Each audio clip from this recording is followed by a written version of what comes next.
नमस्ते। उत्सवों के पीछे का जो भावार्थ है, जो गूढ़ार्थ है, जो रहस्य है, उसके बारे में हम बात करते रहते हैं। इस बार का उत्सव है दशहरा।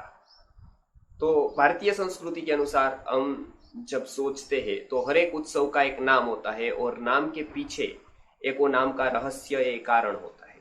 तो यहाँ दशहरा है तो वो अपभ्रंश शब्द है, उसका मूल शब्द है दशहरा, दश को हरण करने वाला।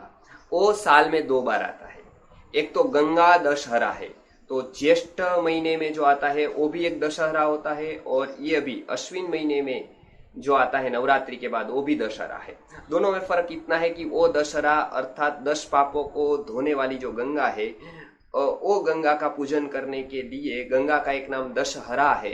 हरंती त्वम दश पापानी, 10 पापों को हरण करने वाली गंगा है, इसलिए दशहरा नाम है। यहाँ दशानन की कहानी जुड़ी हुई है। दशानन अर्थात रावण। तो रावण का हनन के लिए श्री राम ने प्रस्थान किया, और जो उसके पीछे रामायण का एक प्रसंग है,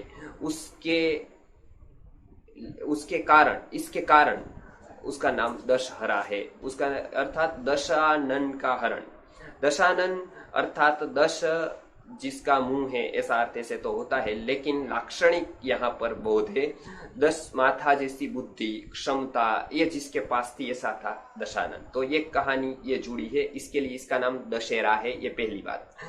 इसके पीछे कहानी होती है, तो और इसके पीछे भी एक रहस्य होता है। तो एक कहानी और एक हम जो लौकिक रूप में जो क्रियाकलाप करते हैं, उसमें एक है कि कोई शस्त्र पूजन करता है, शस्त्र रखता है, वो वृक्ष के नीचे जाकर शस्त्र पूजन आज भी गांवों में करते हैं। खास करके राजस्थान और गुजरात में ये परंपरा टिकी है अभी।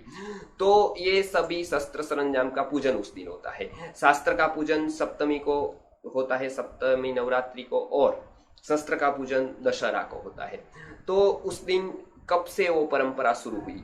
तो महाभारत में भी पांडवों ने शस्त्र वहां छिपाए थे। वो वृक्ष का नाम शमी था, खिजरी जिसको लौकिक भाषा में कहते हैं। तो उसके एक कहानी ये है कि उसके बाद उसका पूजन करने की परंपरा शुरू हुई।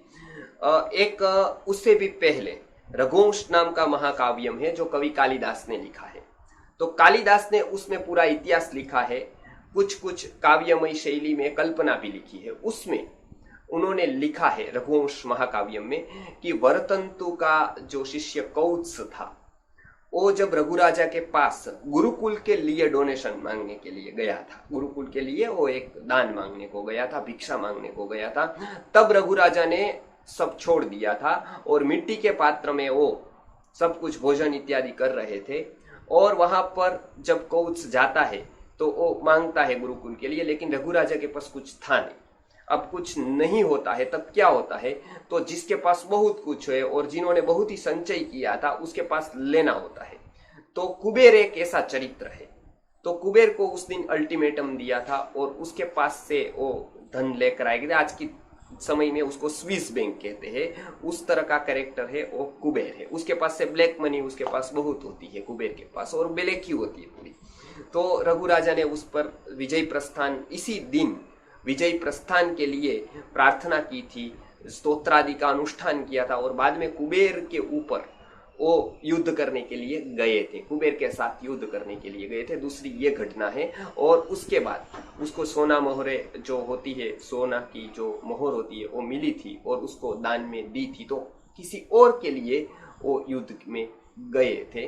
तो कुबेर के साथ जो युद्ध का प्रस्थान हुआ इसी दिन हुआ था, दशहरा के दिन। राम ने भी रावण के लिए युद्ध में प्रस्थान किए, युद्ध के लिए, वो भी इसी दिन दशहरा का हुआ था। ये 2 घटनाएं हैं। तीसरी घटना और एक है, शिवाजी महाराज ने भी औरंगजेब के सामने युद्ध करने के लिए जब प्रस्थान किया, वो भी दशहरा का ही दिन था।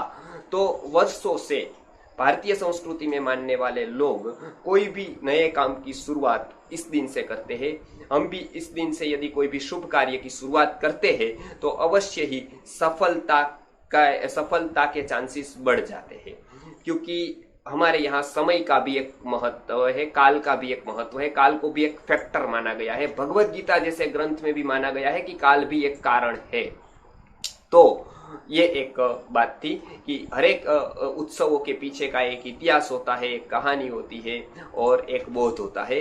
तो ये हमने दशहरा के बारे में ये बोध देखा।